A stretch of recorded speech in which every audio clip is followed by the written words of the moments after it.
and gusto niya parang self-retirement.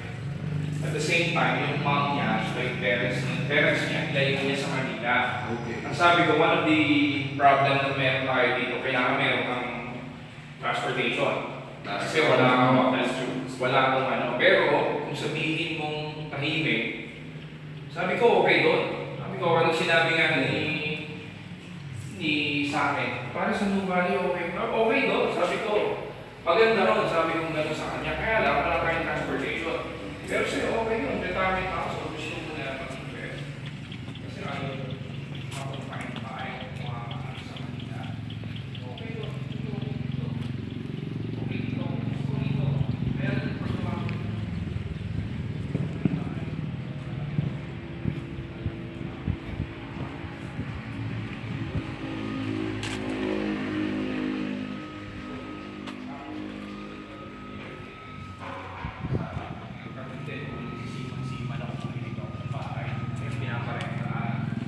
Kaya hindi kami makabili. Gusto namin sana sa Tagaytay. Hindi namin kaya.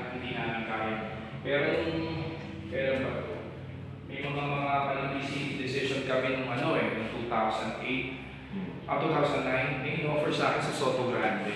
You won't believe, pare, Santa Lucia. Okay. Yung lote, di ba, nasa daanan siya pagkatapos ng bilihan ng mga baka. Yeah, Hindi ba yun, tawag sa bilihan ng mga beef. Dito sa Tagaytay. O sa Tagaytay, yung starch na yun, di ba circle, tapos kanan. Tapos bilihan ng mga bilihan, tapos ng lote. Binibigay ko sa akin ng 6,100 pesos. Kanila yun na, kaya nagpulito pa ako. Bigay mo sa akin ng 5,000. Ano pang tawa ka? Hindi sa akin ng 5,000. Sa last kasi, hindi ko kapitulungan. Alam mo yung mga kapasalalan mo sa akin ng time na yun, wala ako sa akin. Hindi ka rin kapasalalan. Nalaman